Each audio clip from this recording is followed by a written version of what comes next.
to the second in a series of talks that are being delivered this semester at the University of Richmond. The lecture series is entitled The Object of Art, Contemporary Reconsiderations of the Aesthetic. It's organizing a seminar currently underway in the English department in which we are exploring a variety of approaches to defining the nature and function of art. I hope you'll have an opportunity of attending our other lectures. Next week's speaker will be Terry Eagleton. Rita Felsky's talk, by the way, which we had to cancel due to a sudden case of laryngitis, has been rescheduled for the 10th of April. Finally, please keep in mind that there will be a question and answer period at the end of tonight's lecture, so if you have any comments you wish to make, hold them back until then. Randy Baker, one of the students from our seminar, will now present our speaker. Randy?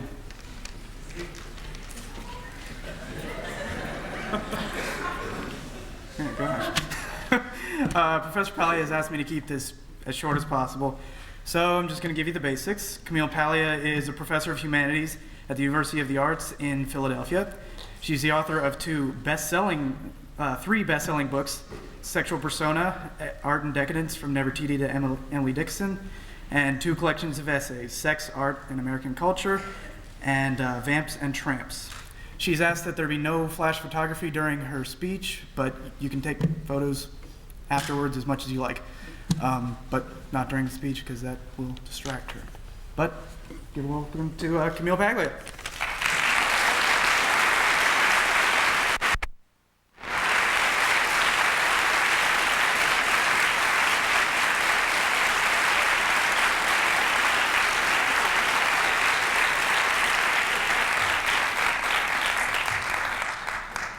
Good evening. Let me just test the mic. I don't want to hurt the ears of people. I tend to bellow. I am a teacher, teaching for 8:30 this morning.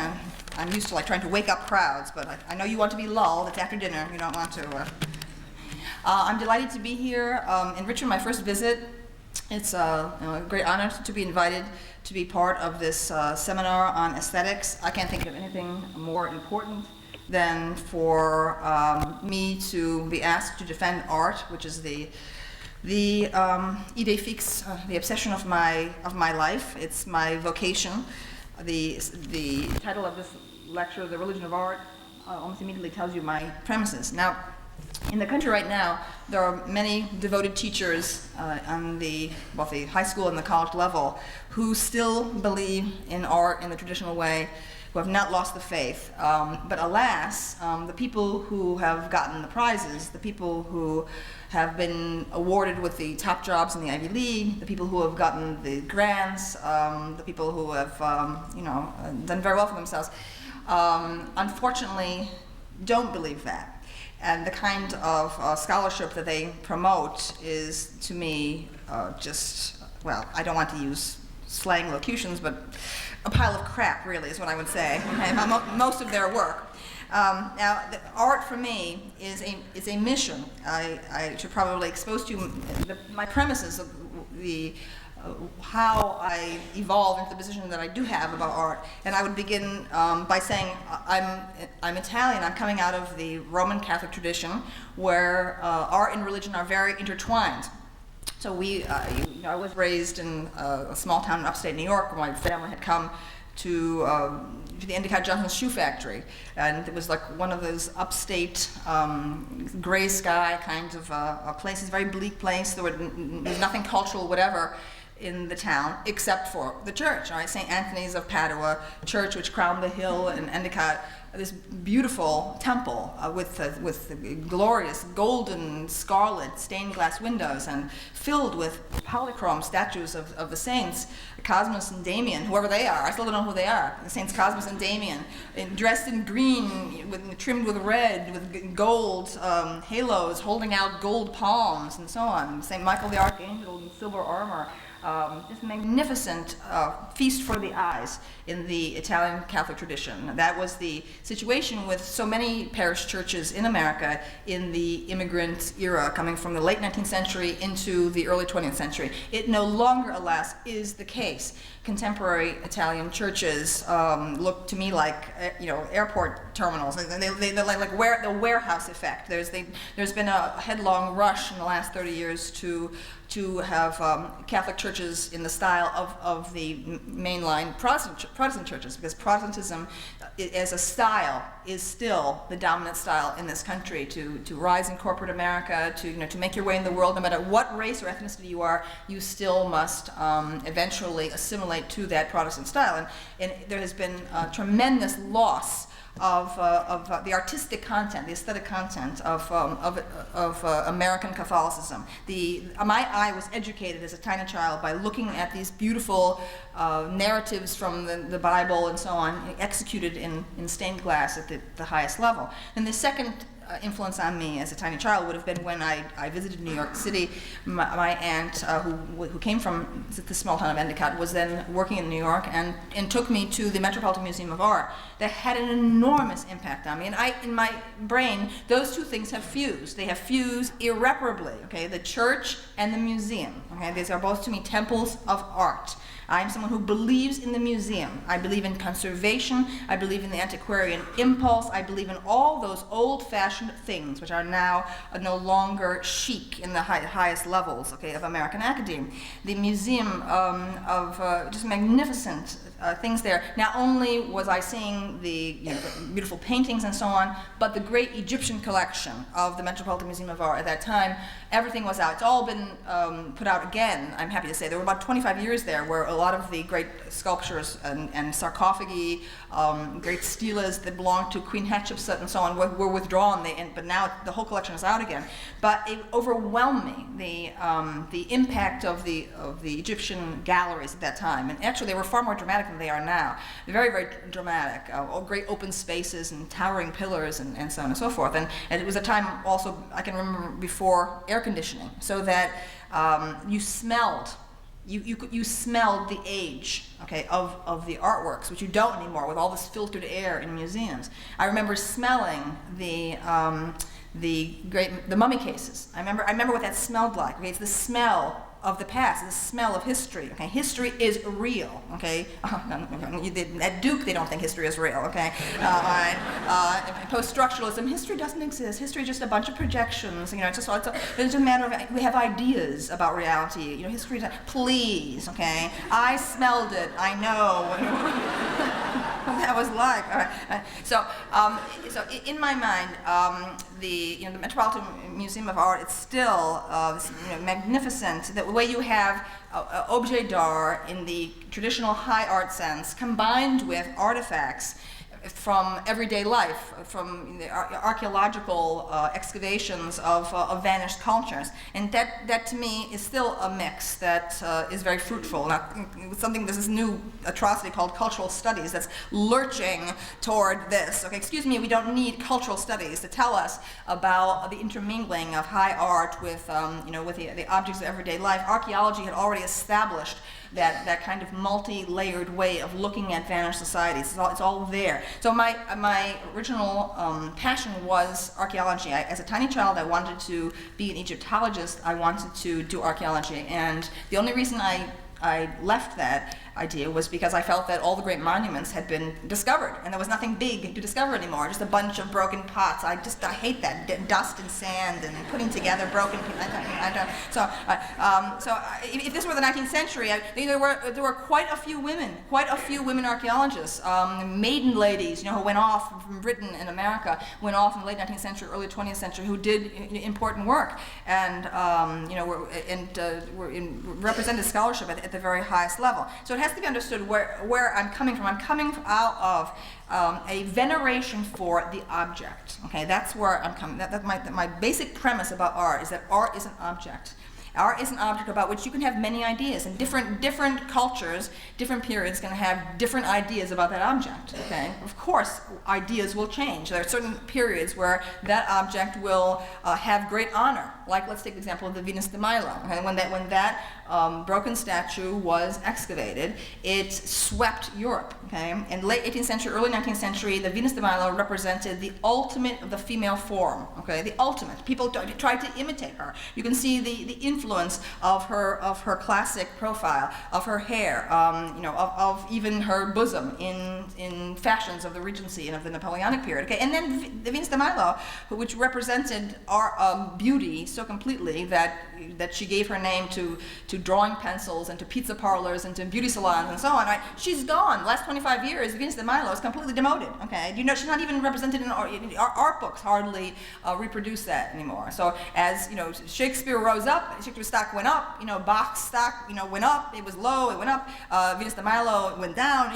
This is the history of the views of art. It's very obvious that there's a fashion for things. Things go in and out. That does not change the reality, the facticity of the object. The object is still there. The object may need restoration. Okay, there are maybe attempts at restoration of the broken object which are wrong. Okay, which go too far. There was a period there where certain whole temples which were dug up in Greece, in which the pediment sculpture was restored in a way that just bizarre. So it looks to us like Art Deco. It's very clear that sort of dated contemporary ideas were imposed on those objects. Right? And my philosophy of restoration is that don't restore. I don't like any kind of restoration. I like to see objects and buildings sort of left in a state of decay, to see the marks of time on them and so on. Right? But again, I'm coming out of a view of art that understands the artwork as being primarily an object about which can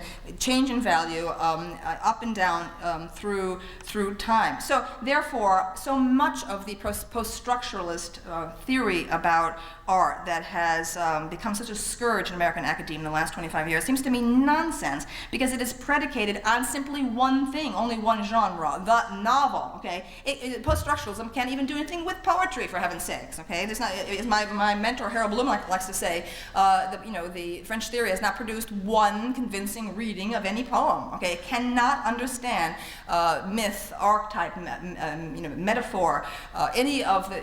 It can't understand sensuality. It can't understand a color. It can't understand a person. It doesn't believe person exists. Okay, it cannot understand the turbulence of artistic genius and so on. So the novel and narrative, that's the one place where post-structuralism got its claws in, and it's tried to export these tedious ideas, okay, about subjectivity and reflexivity into all the other genres where they simply don't work.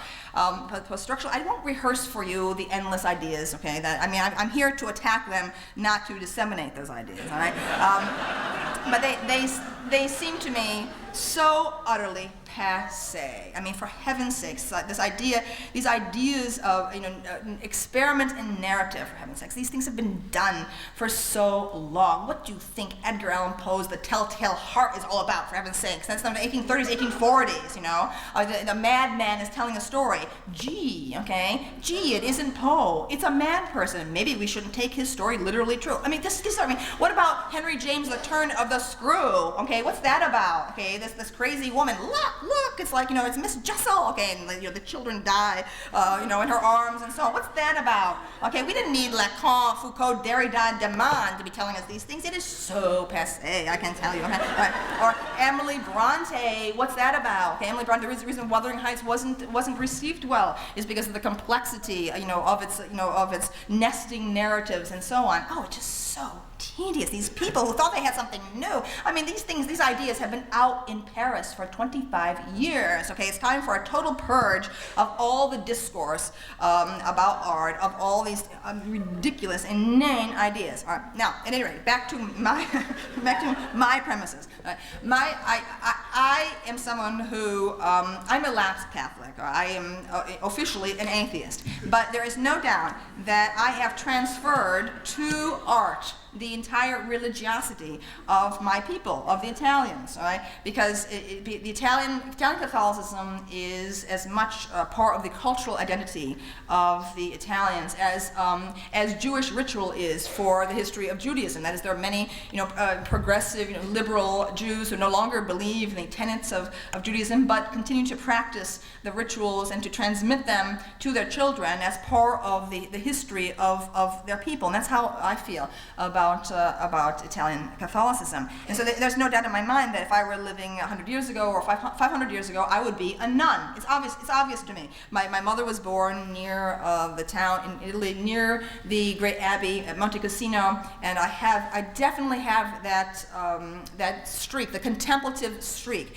I view art in the same way as my relatives have viewed the whole Christian religion, in which I no longer have faith. For me, art is a pagan religion. It is the religion of the Greco-Roman element in Western culture that I have been writing about now for 3 books. I have tried in my first book, Sexual Personae, to trace that pagan line as I understand it, going down from ancient Egypt through Greece, down to the Italian Renaissance and to Romanticism, into the present, into modern popular culture. I see an unbroken line. I see that pagan line going underground and erupting at certain key moments, and I've tried to draw together all of these elements. So I see, I will look at a movie star or look at a rock star and see things I have already seen in the Bust of Nefertiti or Botticelli's The Birth of Venus or something like that. Part of my aim in my work is to draw together all of the art forms, to break down what I think is those awful disciplinary barriers that had not only kept literature apart from the visual arts when I was in school, but keeps literature in these separate fiefdoms. I don't believe in that. As a 60s person, I was committed to destroying the English department. So even though my degree is in English, my PhD from Yale is in English, I was committed to destroying it. I think that the idea of having an English department, a French department, a German department, it's madness, absolute madness, especially as we're moving into the internet 21st century is madness, okay? To imagine that literature can be studied in these little, sort of salami slices like that. Now, so I want to bring together, to fuse all the study of literature, but also to fuse all of the arts together, which is why I think that my career has been centered in art schools. Art schools are really the only places that would hire me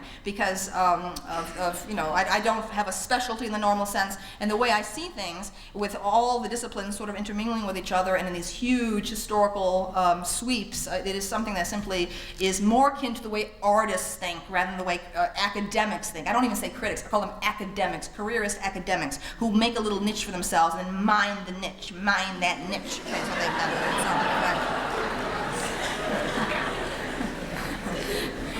it. So, at any rate, for me, the primary characteristic of a work of art is its sensory character, the thing that strikes the senses immediately. Okay?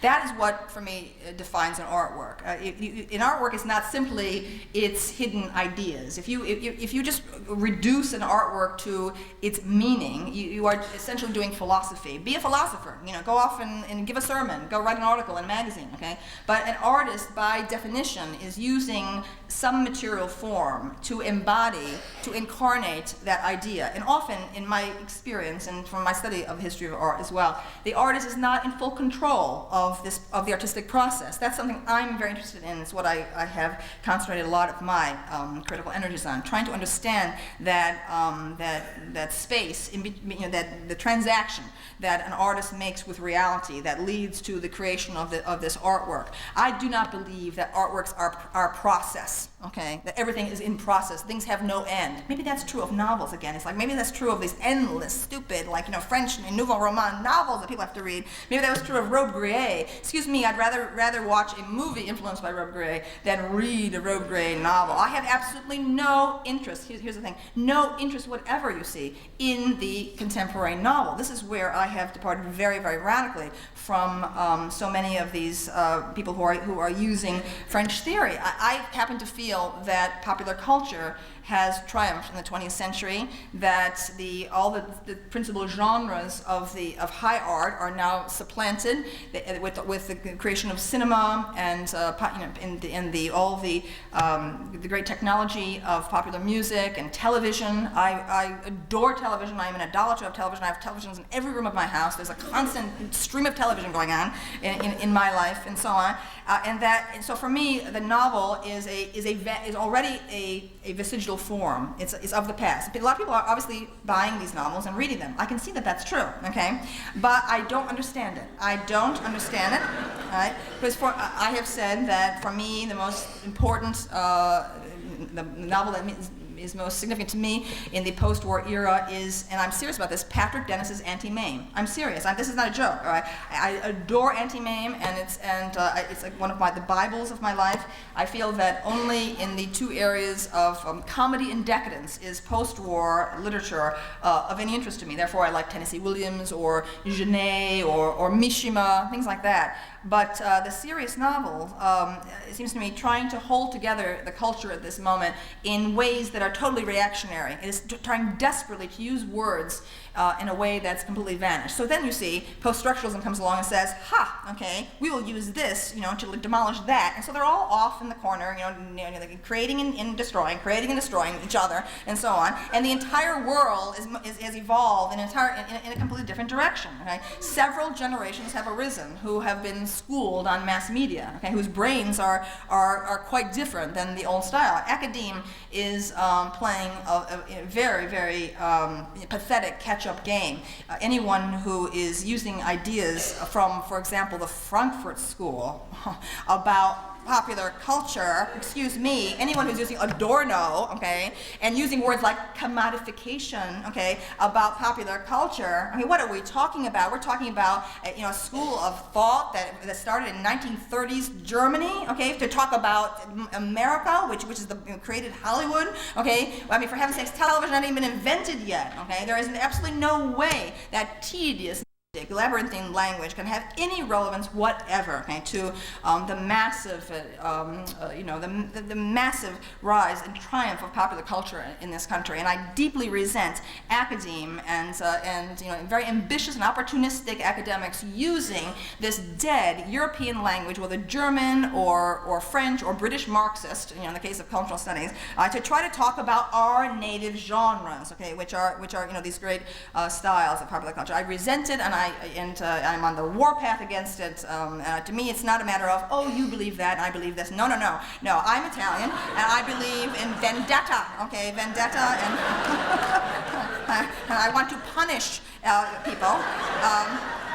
Because, let them waste their lives the way they want. What these professors have imposed on the young is the true atrocity, okay? To force our young students to read these turgid, non-entities, the contemporary critics, when they should be spending all of their time in college exposing themselves to great art. That is my philosophy of education. My philosophy of education is immerse people in art and in popular culture, okay? And then get out of the way, okay? Get out of the way, all right? This idea that people have to read critics, okay? It's appalling what's being done. And I know, because people write to me from all over and tell me all kinds of horrible tales of being, leaving graduate school because they have to read, these minor, I'm not talking about second rate, I'm talking about 10th rate, contemporary critics who the minute they die, their names are going to be forgotten. They will be shoveling those books and, they'll be, put into the furnace. It'll be like the end of Citizen Kane, okay? That's what it'll be like, shoveling those books, okay? Not a single contemporary critic of my age, I'm 48, okay? Not a single contemporary critic in their 40s right now, or 30s, not one of them, okay? In these schools, these trendy schools, has produced a book that's going to last about anything, okay? Their reputations are being propped up by each other,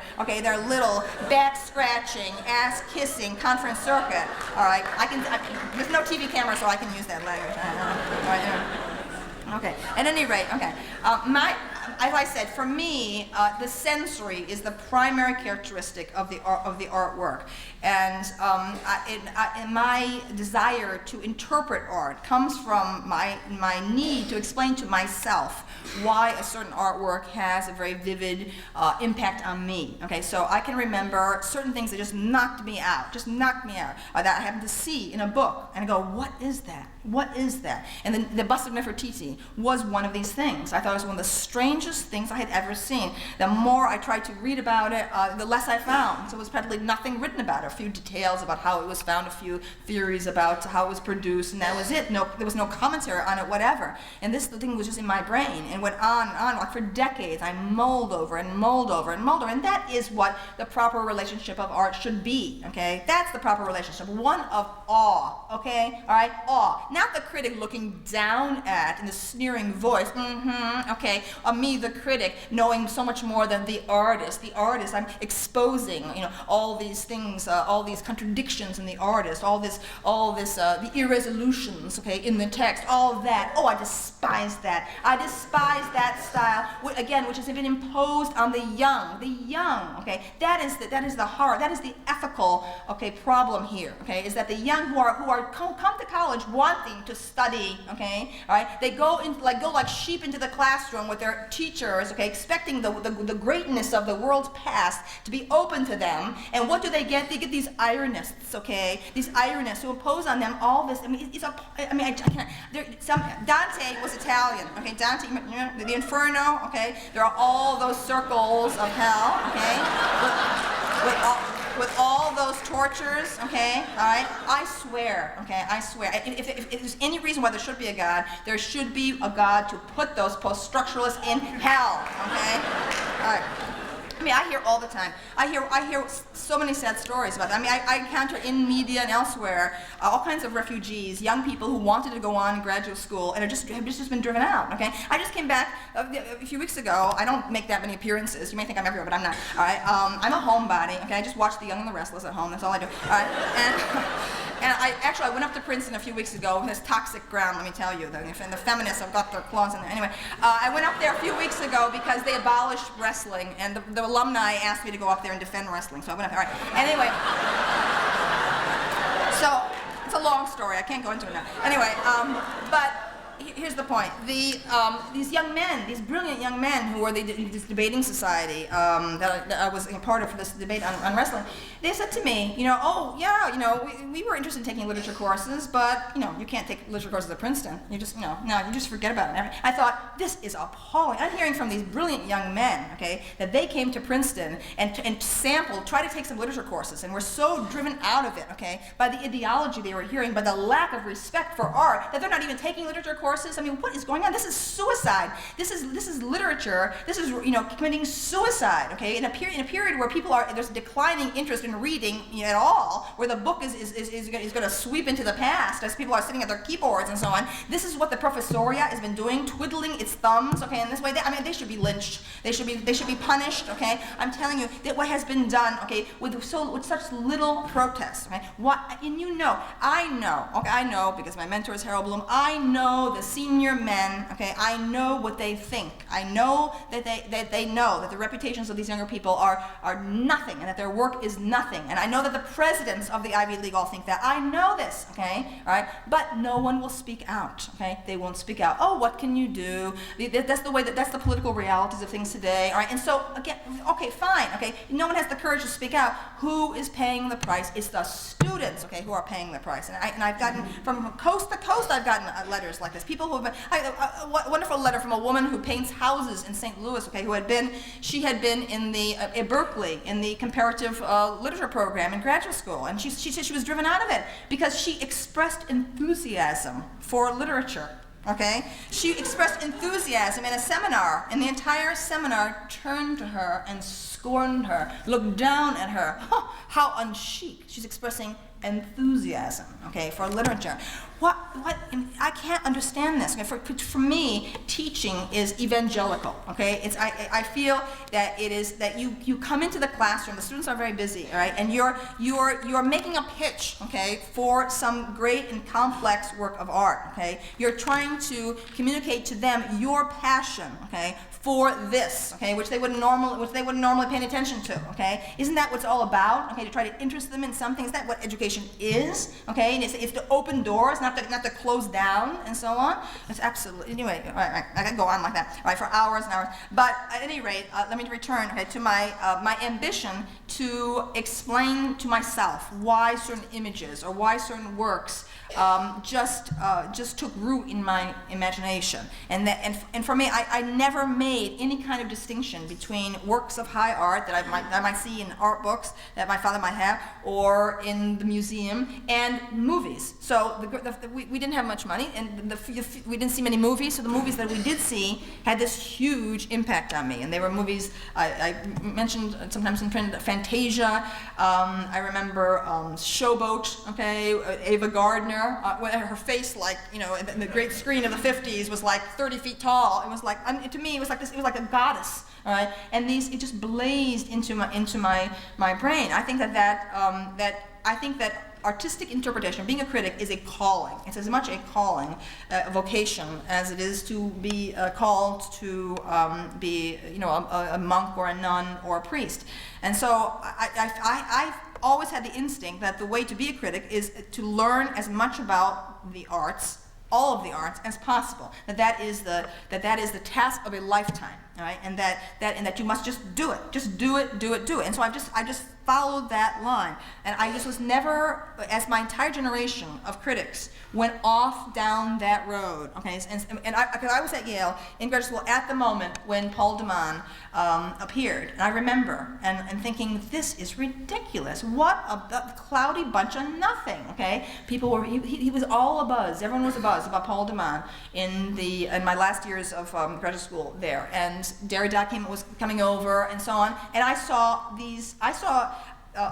graduate students that I thought were quite talented, had vibrant personalities, just go down like they were brainwashed. It reminds me of that. Oh, it's reminding me of that movie. I'm having a vision. It's like the Time Machine, one of my favorite movies with the Yvette Mimieux. Okay, there's a thing where the Morlocks, I have a buzzer. Okay, and the Eloy suddenly go into a trance, and they all go like, they go like robots to be slaughtered. Okay, and that's essentially what happened. An entire generation of critics destroyed itself. Right, the time that they wasted reading and parsing, okay, that labyrinthine gobbledygook, Lacanian gobbledygook in translation. I mean, if you're going to read Lacan, read him in French, for heaven's sakes. Reading Lacan in English is like, I mean, this is torture, absolute torture. The time they wasted, okay, I was doing other things, okay, I was trying to learn as much about the history of the arts as I could. Now, my particular, for me, the moment in the history of criticism that means the most to me is the period around Oscar Wilde. I belong to in my thinking, I belong to the tradition of aestheticism, the art for art's sake movement. So for me, the central texts would be those going from Gautier and Baudelaire in France to Walter Pater and Oscar Wilde in England. And this, the idea of art almost with a capital A, in a way that would embarrass, most of the theorists. Obviously, they wouldn't be caught dead talking about art with a capital A. I'm very moved by that, because for me, art is civilization. It is civilization. Art is the record of the highest human achievement. If we were to finally make contact with other galaxies, other civilizations, how would we want to represent ourselves? It's by our artworks. And so again, one of my favorite texts is Shelley's poem Ozymandias, which is the gigantic sculpture, Ramses II apparently, which has fallen into ruin. Nothing is left around it, nothing but the empty sands of time. All that's left of the great emperor, great pharaoh of Egypt is this work done by a slave. That to me, it says everything about the commitment of my life, okay? The idea that the art object doesn't last, all right? It is constantly being eroded by time, by nature, okay? It's constantly changing, right? But it is our task to reverently stitch together or put the pieces together as if a jigsaw puzzle, okay, to put the fragments together as best we can and to make what theories we can about them. Because these theories of relativism coming out of post-structuralism are so meaningless to me, coming out of archaeology, right? Because in archaeology, you are finding little shreds, tiny little shards of a culture. Nothing may be left, but like in the multi-layerings at Hisarlik of the various Troys, there's like a whole level there that's nothing but cinders, nothing but the signs of a massive conflagration. Nothing is left of that culture. Okay, but the archaeologists with enormous reverence, not with this what they constantly be setting about.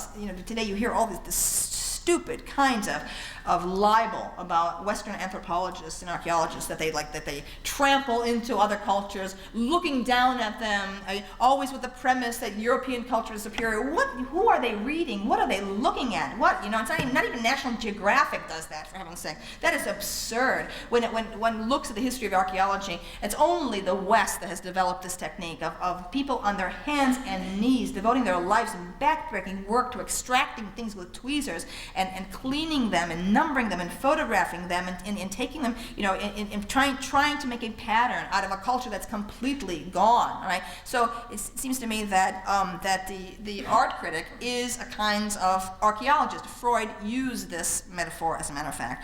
He spoke of the mission of the psychoanalyst as that of archaeology, that is finding all the multiple layers of the psyche, going all the way back in childhood and bringing up the hidden past to explain phenomena of adulthood and so on. So it seems to me that the art critic is a kind of archaeologist that you have to proceed with enormous care. I view the object as having multiple identity, all right? And this seems to me so sensible, and it solves a lot of the arguments that have been raging in academia over the last 20 years.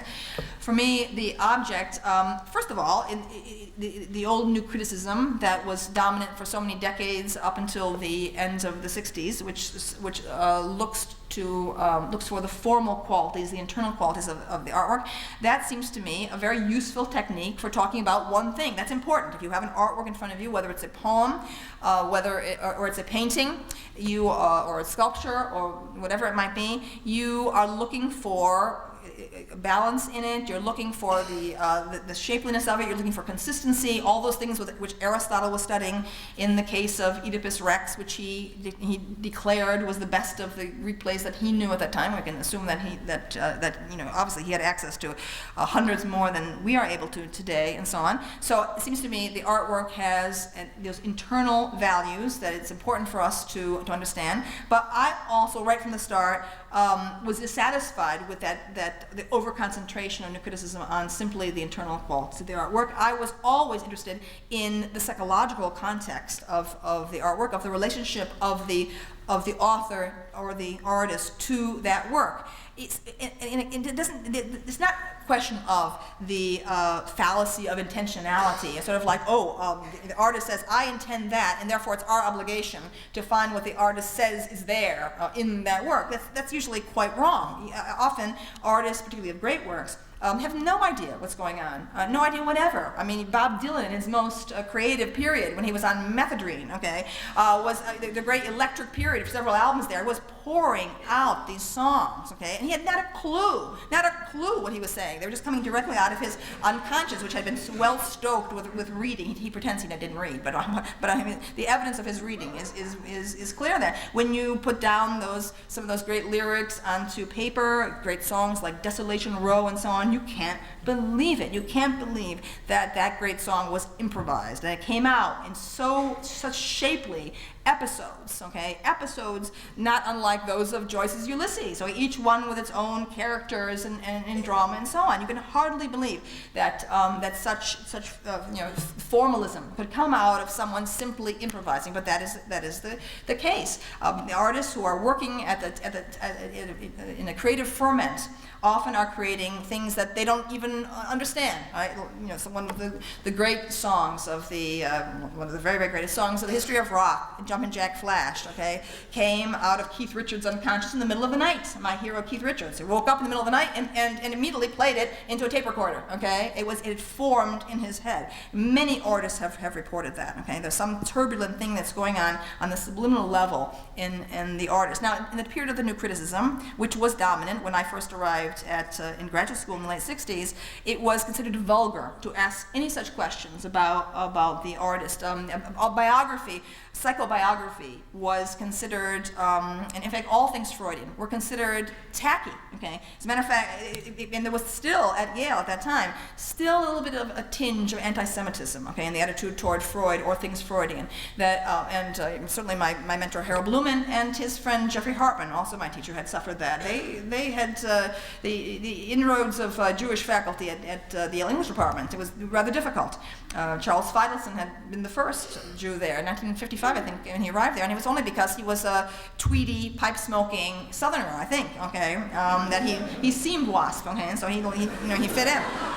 At any rate, in fact, I marched in. I marched into the office of Murray Boroff, then the director of graduate studies, and protested as a graduate student. I protested. I said, sitting in the classroom and hearing these insults, the word psychoanalytic or Freudian constantly used in this sneering way. I said, it's absolutely appalling, because nobody was doing anything about sex when I was in graduate school. It's hard to believe now, because sex has become such a growth industry in academia. But I was the only person in the literature departments doing a dissertation on sex. My dissertation was sexual persona, okay, which it took forever to get into book form later on. But at any rate, I've always been very interested in that, the relationship between the artist and the work. Now, no matter what you find out about the artist or the process of creativity that led to that artwork, that isn't exhausted. Okay? The artwork leaves the artist and becomes something else. The artist no longer owns that work. Okay, it has a life of its own. All right, and the artist may try to reclaim it, but it's gone.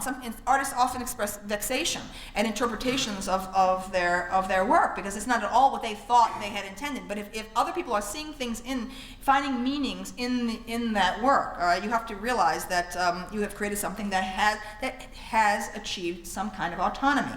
Now, the question of whether that work will last, we practically never know. Okay, we never know whether the work will last or not. I mean, no contemporary critic can ever make such a prophecy. We can only make guesswork. It's a critic's obligation to try to sort through artworks and try to explain why some things are better than others and so on. But for me, the artwork that has achieved that autonomy and has the artwork that manages to escape its own period and manages to appeal to other periods, to be meaningful to other periods or to other cultures, okay? Then we can say, it seems to me, and again I'm rehabilitating a currently passé idea, that artwork has transcended its own time. That artwork has achieved transcendence, okay? Transcendence is not, you're not allowed to believe anything like that right now. If you go into any of the chic programs, okay, in literary theory in the United States, right? But as far as I can see,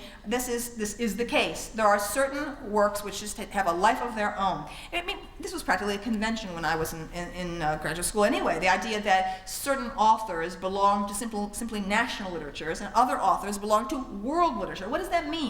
When an author has achieved such a status, it means that there's something in what he or she has produced that can be understood by many different cultures. Okay, and therefore, okay, here's another one of those old-fashioned words.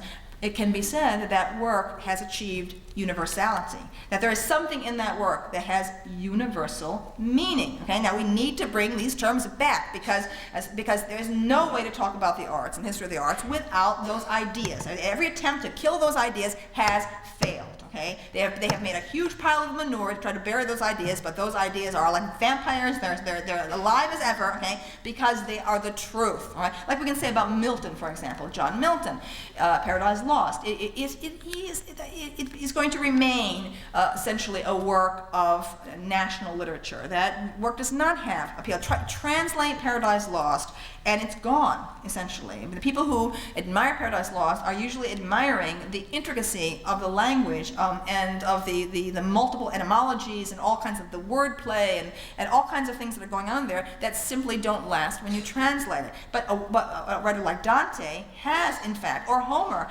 it has, in fact, left the culture. For heaven's sakes, our great classical music composers are universal. They are played in Japan. They have a worldwide appeal, though you never know it, and there's no honor paid to anything European these days. Anything European is automatically sexist, racist, imperialist, and everything else. Okay, but the grandeur of European culture is the enormity of the art that has poured out from the West for many reasons that have to do, I think, with the inner tensions in the West that I have tried to identify in sexual personae. So at any rate, I'm listing for you the various attributes of the artwork as I understand it. So we have the internal qualities of the artwork, the relationship of the artwork to its creator, okay, which can be a very embattled relationship, one where the artist may all the artist's intentions, the artist may be trying to do one thing and the artwork seems to swerve away and become something else. Maybe all kinds of things. It may. I want. There's nothing.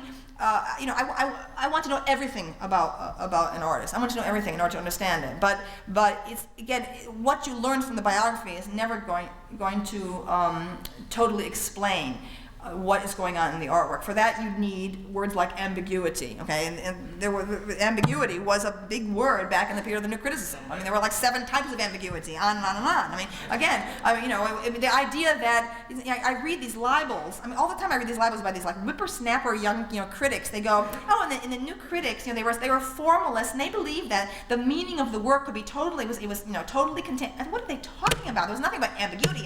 It's all you ever heard, ambiguity. Okay, I mean, no one ever thought that you would come to the end that there was one interpretation of any artwork. Where are they getting this lie about the great period of the New Critics? It's a total lie. I mean, for heaven's sakes, when I was in college in the mid-60s, one of my favorite a whole series of books were these 20th century views series, right, that were on major authors. Were from Kafka, to Emily Bronte, and they showed multiple interpretations of the artwork, and the editors all chose interpretations of that text, whatever it was, from wildly different points of view. The idea that the New Critics had one point of view, and we needed Lacan, okay, and Derrida to come along and tell us, gee, that's too simple. This is ridiculous. Okay, it's absolutely ridiculous. A huge amount of fabulous criticism has been swept into the cellar. A huge amount, including literature criticism on women. Okay, the idea that we needed women's studies to come along. Okay, in the mid to late 70s. Okay, to resurrect all these neglected women authors. Another lie, the big lie, constantly told so many times everyone believes it now. What a lie that is! Because when I got to college in 1964, okay, the male critics after World War II had erected the most incredible, edifice of criticism on the major women authors. I'm talking, from Emily Bronte to Emily Dickinson to Jane Austen. I mean, the Jane Austen criticism is out of this world. It is of high quality, and it respects the work. Okay, it respects it. Okay, the critic subordinates himself or herself to the work. There's not all this importation of these sort of Rube Goldberg Parisian apparatuses. Okay, to lay on top of poor Jane Austen, who now is on the bestseller list. I'm delighted. She's escaped. Okay, she's escaped the theorists. All right, that's great. Anyway, all right. So at any rate, so the question of the autonomy of the artwork, right? And then I always felt, because I am a product of the 60s, I always felt as it was of the highest importance that we ground the artwork in its social context. I always felt this, okay? All right? Again, the idea that we needed the new historicism, okay, to tell us this, that is ridiculous. Again, okay? Right? This should have been the great revolution of my 60s generation, to bring to the understanding of the art object the whole the social context that surrounds it, the kinds of social forces that that are registering in the artwork and so on. But it's not that different, that idea, from what preceded the New Criticism. Okay, the old style of historical, the old historicism, and I feel I'm very much an old historicist. The old historicism that had preceded the New Criticism was all about talking about art simply in its social context. Okay, again, this is not something, and it was done by learned people. people, okay, who believed history existed, okay, and believed in facts, okay? You cannot simultaneously, okay, try to say, as the new historicists try to do, okay, that you're going to talk about the social context of something and also say history doesn't exist and facts don't exist and truth doesn't exist. Okay, if you do that, please. I mean, what it's impossible to conduct an enterprise in that particular way. To give you an example of how revolutionary the new criticism, in fact, was, Maynard Mack, who was already a venerable figure when I arrived in graduate school in the late 60s there, told this story about when he was a young man at Yale College in the 1920s, how this was the level of criticism of artworks. He said, he told the story, he said he would go to his, into the literature class, and the professor it would be a class on Chaucer, and the professor would read from Chaucer, okay, would read, and then close the book and say, Chaucer, like that. There was no analysis whatever, okay? No analysis whatever, all right? And so it was the great achievement of that generation of Maynard Mack, of the new critics, to create a style that would really be surgical, that would open up the body of the artwork, go into it, as if opening up a clockwork mechanism and find the way it worked. Now, the first new critics were fabulous, and they were learned men. What happens to any style over time is that the style becomes, attacked by drones, infested by drones, and that's what happened. The new criticism, after a while, just turned into a formula where there was, originally the new critics were simply trying to draw a renewed attention to the internal qualities of the work. They weren't trying to eliminate any consideration of the social context. But over time, by the second and third generation of the new critics, you began to get the sense of, well, never. It would be vulgar to make, again, an allusion to the social context of an artwork, and only low-level academics did that. And there really was a hierarchy at that time. It was very clear that there were the people who were dealt with aesthetic criticism, questions of aesthetics and artworks, and they were the best critics, the top critics. And then you went down the line. There was like Norman Holland, for example, who did psychoanalytic criticism. Well, he was not quite, of the level of the Yale critics, because he was dealing with psychological questions, and then there were these other people at the outlying state universities, out there, who would do this other thing, wasn't it, and so on. And so I, as a 60s person, and many other people of my generation, felt that was no longer the social context deserves great attention. But so, one of the works that I was very interested in, and still is outstanding, and these contemporary critics who think they're anywhere near, they don't deserve to be mentioned in the same breath. But Arnold Hauser's great book, this multi-volume book, The Social History of Art, approaching the history of art from a Marxist perspective. This was in paperback, for heaven's sakes, in the 60s, okay, all right? And where is he mentioned? Where is Hauser mentioned? All these people who are recycling these tedious theories by people from Europe who have no feeling for art. Arnold Hauser is deeply learned in the history of art. He's coming out of old-style German philology. So that work still holds up. I studied it intricately. I found only a few places in it that I disagreed with, like his interpretations of cinema. I didn't agree with it simply because I'm a child of mass media, a quite different generation than Arnold Hauser, and so on. But that work should be a central work to anyone concerned with true historicism. The new historicism, to me, is a bunch of malarkey. They have not produced one important book. They produce a lot of self-important books, okay, and self-important people, okay. But those names are going to be swept away. All good work that's being produced now in criticism, okay, or in history, it's all proceeding by the old traditional way, the old methods, the old style of historiography. All the best books are still going that way. None of these newfangled theories have produced anything that is going to stand up. Okay, just riddled. They're riddled with misstatements. I mean, I just reviewed. I shouldn't. No, I just reviewed. I can't tell you. It was supposed to come out this Sunday, but I just reviewed a book for the Washington Post. All right, that I won't go into. I shouldn't say anything about it. Okay, all right, a book coming out of cultural studies. Okay, and I just, every time I encounter one of these books in cultural studies, okay, it's supposed to be so chic right now, I can't believe the levels of ignorance. You cannot believe what they don't know, and their shamelessness, in the hash, and the way they disguise their ineptitude by the whole style. We cut things up into pieces, okay, and just paste them in it would leap from here to there to here to there in this breathless way. You see, I'm hip, I'm new, I'm with it. I'm doing cultural studies. It's a bunch of such a mess. mess, okay? It's disgraceful. It's disgraceful, and people should be speaking out against it more, okay? Again, I always tell, when students ask me for advice, I always say, go to the reference collection of the library and stay there. Don't leave it, okay? Just stay there, okay? And study everything that's there, okay? The reference collection, the standard works, the dictionaries, the encyclopedias, all right? Those should be your Bibles, because they still have even the Columbia Encyclopedia. What a wonderful book that is. Like, it's a one-volume encyclopedia, just filled with nuggets of information, beautifully, economically stated, magnificent, okay? I feel very much attracted to that whole Alexandrian tradition of bibliographic scholarship, even while I am upholding my my aestheticism as well. All right. So at any rate, we have this. For me, the artwork. If the artwork is seen in this multiple way, in this multipartite way, you resolve a lot of the arguments in academe. Okay, if you this idea that it's only the new criticism, it's only the internal way, the internal qualities of the work that are more important, or it's only the social context of the work that's important. That's ridiculous. You need everything. I want to know everything I can about any work of art. Okay, now this argument about the canon. Okay, it's a ridiculous argument. Okay, the idea that the canon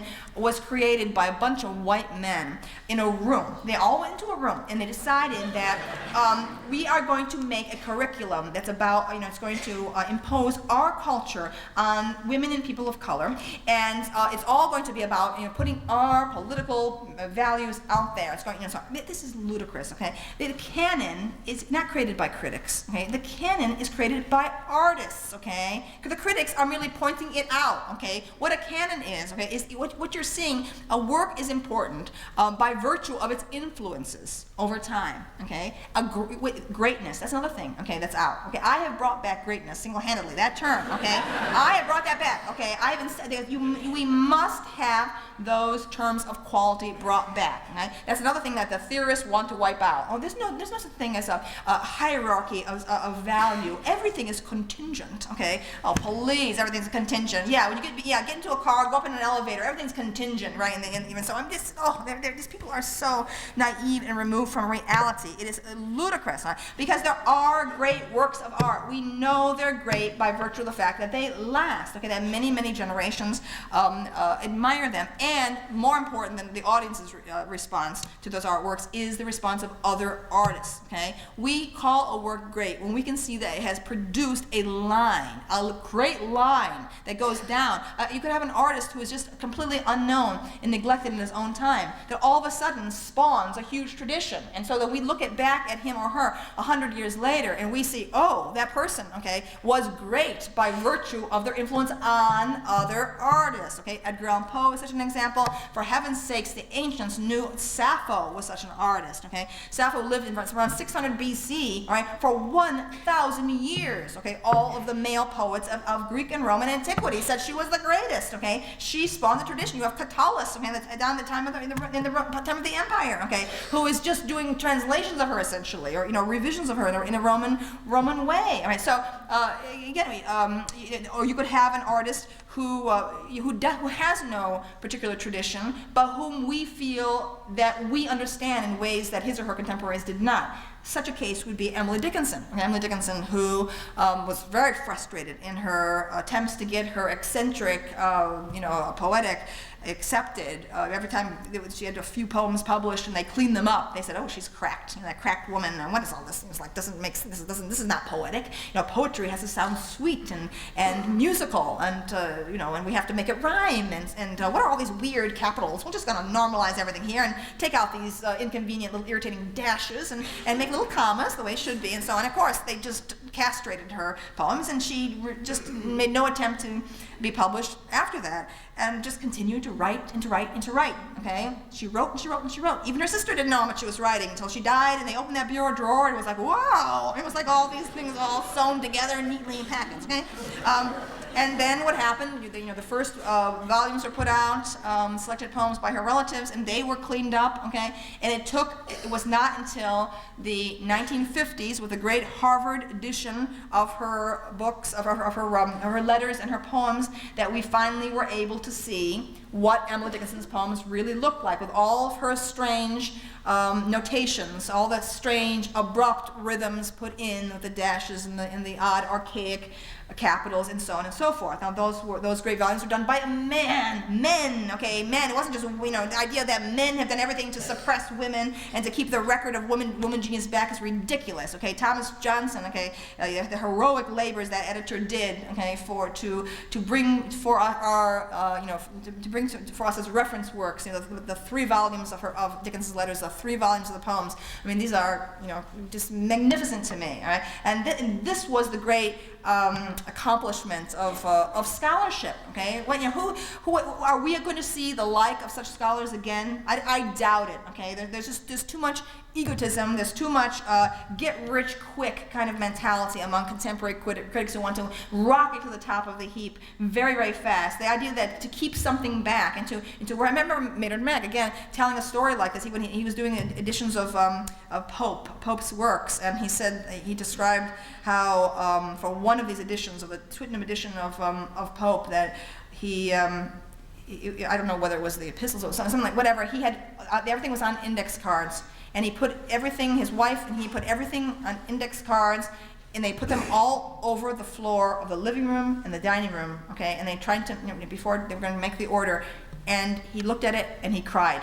He said he cried. He said the idea. He said that it was just too much. He felt that he could not. All right. Now, the idea that anyone today, okay, who wants to make it in academia, okay, is going to behave like those great men. I remember the men on the Boswell Project, and when I was in graduate school, these little old men, like a little man named Pottle. They were little old men. They had probably had scoliosis. They were all bent over, okay, from their work on that project. Okay, their fingers were gnarled. Okay, can you imagine the theorists at Duke with gnarled fingers? I can't even imagine that. Okay? It was all gnarled, and they were like all in these little rooms, okay, devoting themselves to these great editions, okay, the heroic labors of those men. I remember, I think John C. Pope may still be alive. I remember he was the great Old English scholar. I mean, the man looked like the mummy of a pharaoh. I mean,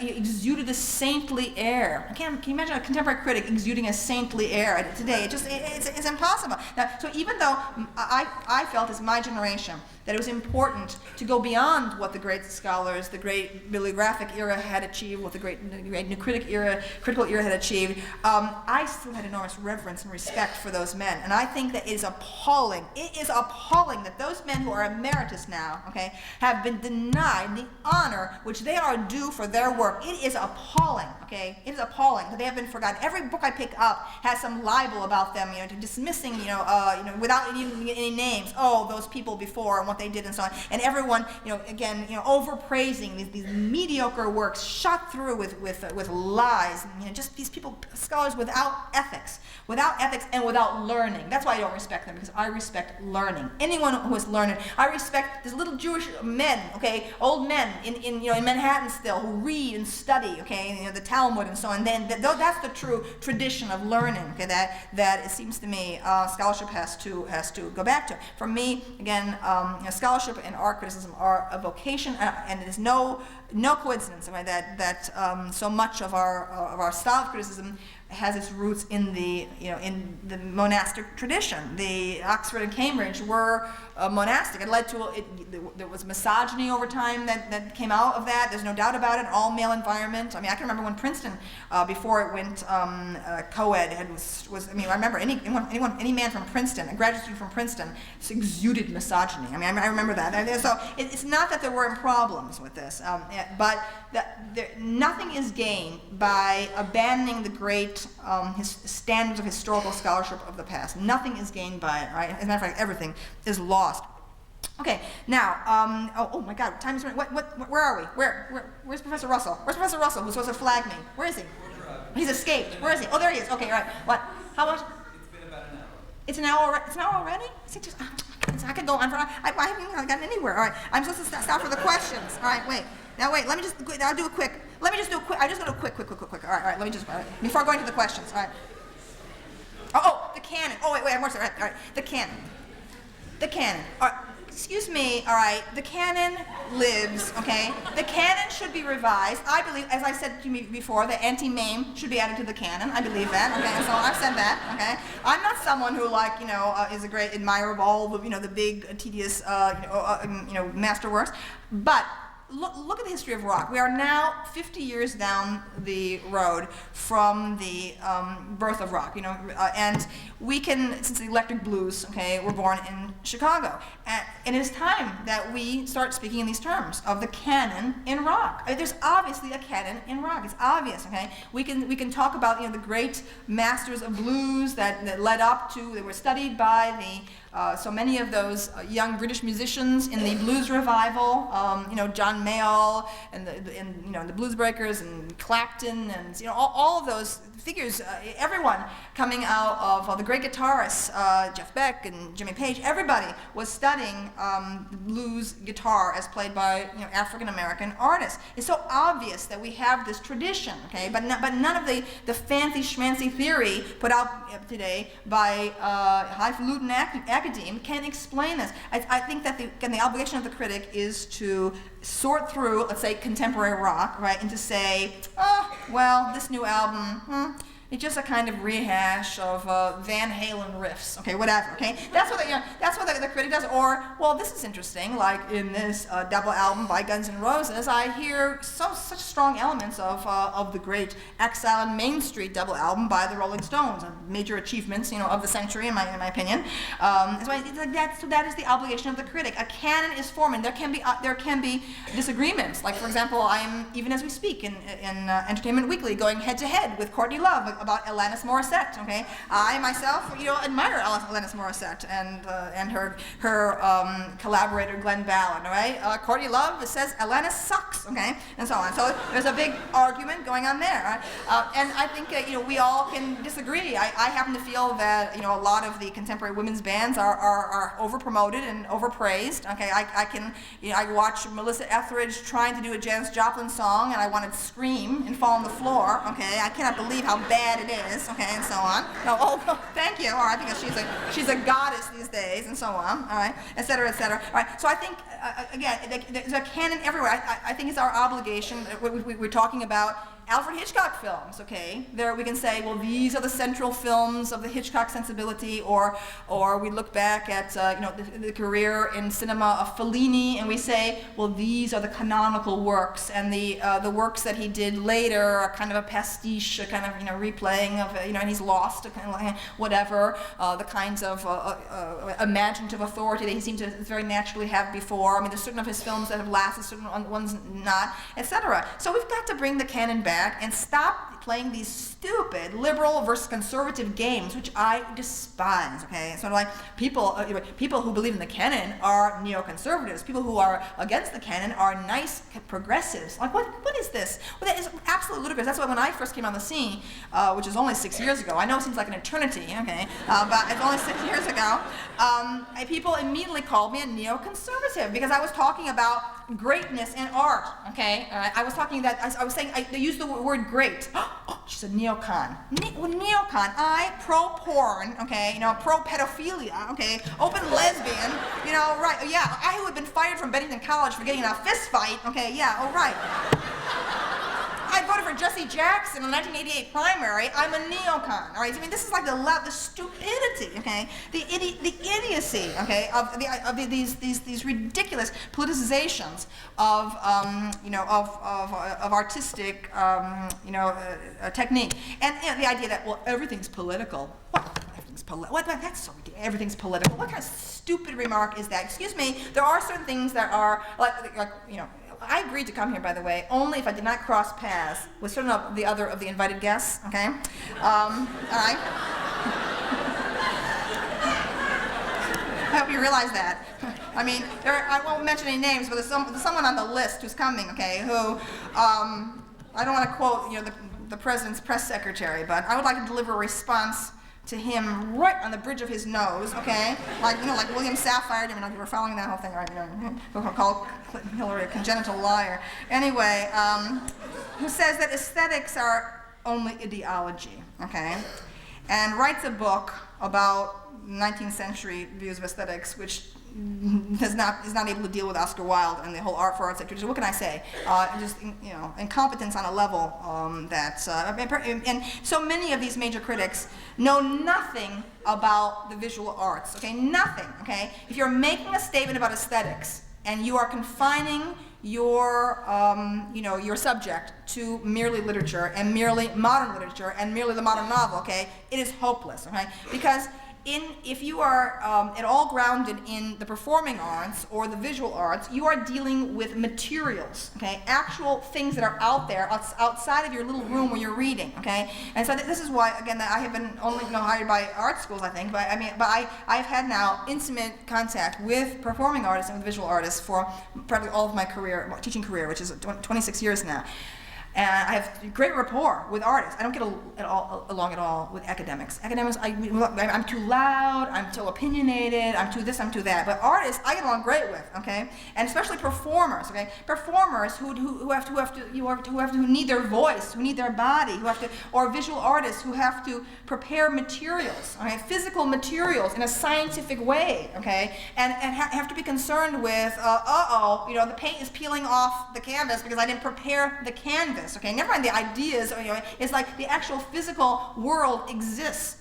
Whether it, again, is the body that is the medium for your art, or whether it is paint or bronze. The sculptors, the school I teach at, I've been teaching at now since 1984. The University of the Arts in Philadelphia has departments of crafts and fibers, okay, and people are doing glass work and working in sheet metal and all kinds of things. And I feel very much at home there, where I never have to hear the names Lacan, Derrida, Foucault, or any of that. It's so wonderful. It's just wonderful. Where I actually deal with apprentice artists and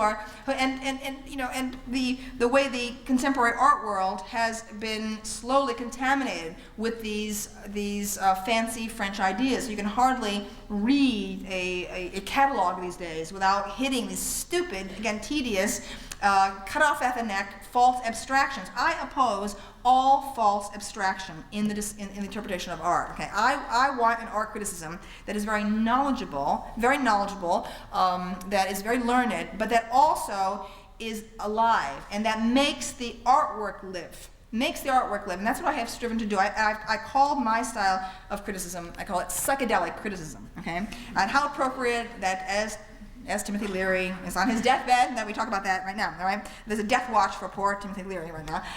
But I did not take LSD, all right? But I did not take drugs. But I am suffused with that psychedelic vision of the world of the 60s. I'm suffused with it. It's my view, not because, it's sort of like that's the view of my generation. It wasn't that we were, the drug visions were simply a kind of emanation of our already strange, new, visionary perspective on things.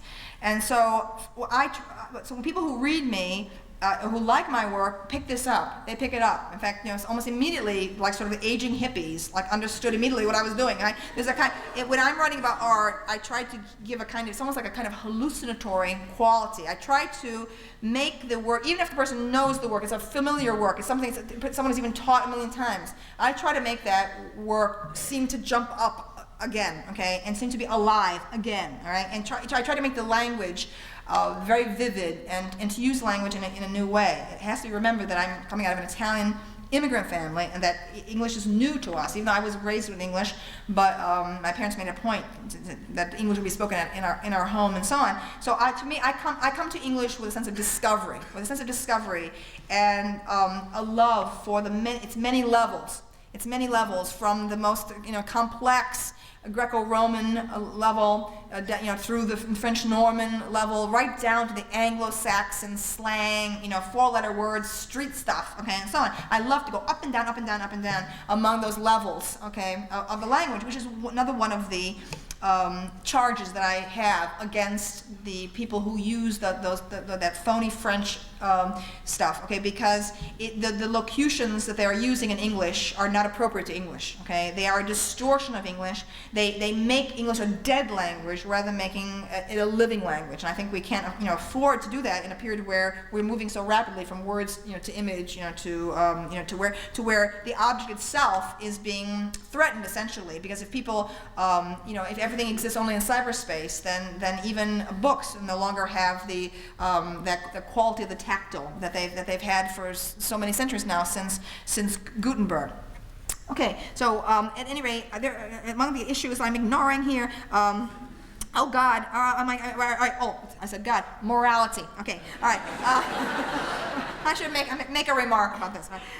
Morale. Okay. My view of what passes for criticism in feminism these days, or for the last 25 years, I view the view at too much feminist criticism as essentially Stalinist. That is, it is didactic. And it's coming out of the pre-romantic view of literature, that literature or art have to contain a pre-approved social message. That art should have an ennobling or elevating effect on the individual and on the culture, and therefore art must contain positive images of whatever, of gays, of blacks, of women, or whatever. Okay. Now I think the opposite of that. I'm a Wildian. I believe that art is in fact immoral, and that art is a kind of it's like a dark mirror, or it's a window on the soul. That art is beyond good or evil. That it has all kinds of forces going on in it that we would not admit to general political social behavior. That is, for me, I make a very strict demarcation between the world of art and the world of aesthetics and the world of ethics. Okay, so and that's why I am a free speech militant. Why I feel that anything that can be imagined should be, not only maybe, but should be depicted in art. Anything. The more horrifying, the more you have pushed the human imagination outward. That's why I am an admirer of Marquis de Sade's works. Like so many people in the 60s, those works were everywhere. Now they're less available than they were. But that's what Sade was doing. I mean, he certainly enacted some of his atrocities, but that's not his contribution to history. Right? So I obviously, in terms of feminism, I belong on the pro-porn wing of feminism. Very opposed to the Catherine MacKinnon school, which says that pornography causes violence against women. These kinds of ridiculous leaps from the depicted act to society. I think that despite hundreds of studies trying to prove such a connection between people reading about a crime and then enacting the crime, I think that the evidence for it is anecdotal. I find that particular philosophy essentially that of the Puritans who closed the theaters after Shakespeare's period there, because they believe that watching false things makes you, teaches you deception. The same argument that Plato uses, of course, to banish poets from his ideal republic, because Homer makes the gods lie and scheme and engage in illicit sexual behavior and so on and so forth. Right? So for me, I like for example, the argument today is about child pornography. For me, many particular parents are concerned with this and believe that child pornography, that the presence of child pornography in the culture causes the abuse of children, molestation of children. I don't believe there is such a connection at all. That sex criminals throughout history have not needed pornography, to stimulate their imaginations. That the presence of pornography in the homes of criminals and so on is simply the mark of a very isolated person. If you have a huge stockpile of pornography, that's not the cause. It may be a symptom of the isolation of the individual. Right? The argument was used against Clarence Thomas. Clarence Thomas had 5 years of Playboy stacked in chronological order in his kitchen. Put him in jail. For that. Right? Put him on the Supreme Court. That's my attitude. Someone. He's pro pornography. Put him in the. Right? That's my attitude. Anyway. So I feel that, I've told the story before, but let me just tell it again of how I was drummed right out of the mainstream feminist movement right from the start. And arguing about the Rolling Stones. This was in either late 69 or early 70 in New Haven when I had this screaming argument with the members of the New Haven Women's Liberation Rock Band, okay? I thought, oh wow, they're feminists, I'm feminist, they're rock fans, I'm rock fans, yeah, I'm gonna really get along with them, okay. Excuse me, okay, I was practically tarred and feathered, okay? Because I was discussing with them, oh, what do you like? I love, of course, the Rolling Stones are the greatest rock band. Rolling Stones! They're bad musicians. I went, bad musicians? Okay, this is the Rolling Stones at their height, you have to realize what we're talking about, okay? The great period. And they think they're bad musicians. They're sexist. I said, okay, well, they're sexist, but they're good musicians. I mean, they may write sexist lyrics. That doesn't make them bad. They're great musicians. They've studied the whole history of blues and so. Oh no. And I said, oh, this is look at me. They're bad musicians. I said, take a song like Under My Thumb. Okay, yeah, inconveniently sexist. Okay, the lyrics. I said, but that is a great song. Not only is it a great song, I was already using the terminology of greatness, that is art. That song is art. All right, and then that was it. Okay, I was surrounded by these crazy women. I mean, when Rush Limbaugh talks about feminazis, excuse me, I have seen it with my own eyes. Okay? My back was to the wall, and they are screaming in my face, screaming, and they said, art, nothing that demeans women can be art. I went, okay. Now there is where the mainstream feminism went off, took a swerve, okay, away from common sense, okay. That was disastrous.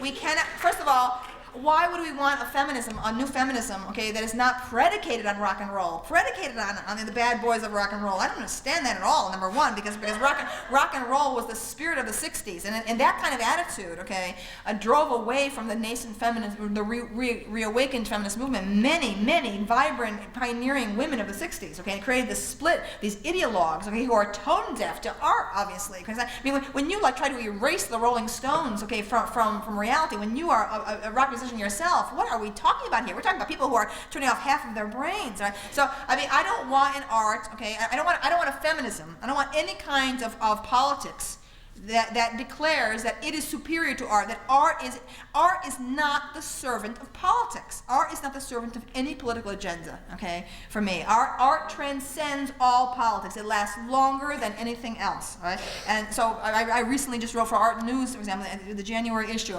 a piece on, they asked me to write on some artwork, and I chose Picasso's Woman Before a Mirror, and I talked about that work, and I said, and of course they headlined it, they left him, create sensation. I said, if feminism has yet to produce an artistic statement about woman equal to that, okay? Or Picasso, so many of these major artists have been declared untouchables by feminism. It's sick. It's sick, okay? That young women are being told, oh, don't look at Picasso, he's a sexist, okay? He was mean to his girlfriends. Okay? This is a bohemian artist, okay? All right? And we are critiquing his, what is this?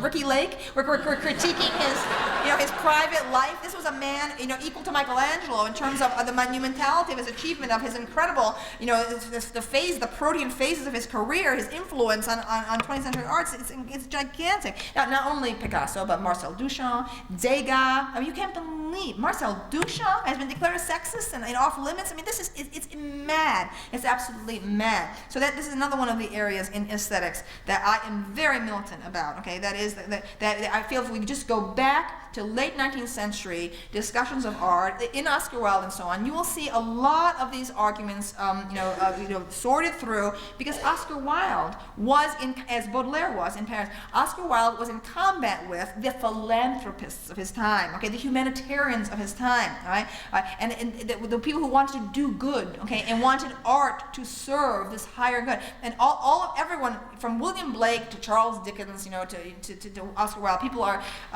professional philanthropists are the meanest, most vicious people in the world, okay? All right? They are the most small-minded. They are Philistines, okay? And we are in a period again of Philistinism. Unfortunately, okay, the Philistines are so rooted in academe, of all places, right, that they have really, as far as I'm concerned, mutilated the artistic imaginations of the young. I feel this is the price America is going to pay for the silence that the professoriate has had about these abuses, okay? Because what we're looking working toward is in the 21st century a real wound, okay? A real, it seems to me, just a total limitation on the kind of artistic achievement we can expect from the young Americans who have gone through this educational system.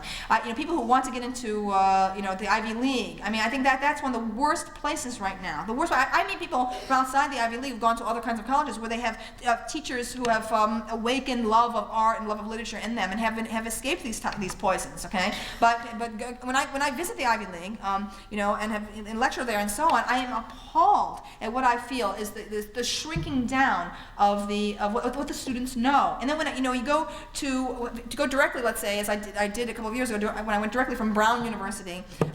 What a bunch of infantile personalities these screaming feminist students were. Okay, to go directly from there, as I happened by chance to England, where I was interviewed by some young women from Cambridge University of the same age as the women at Brown, and I was dealing with minds so developed, okay, so articulate, amazing. I thought, this is appalling. What have we done to the young, okay, in the name of some fashionable theory in America? So anyway, I'm going to stop now. We're going to take questions. All right. So what are we going to do?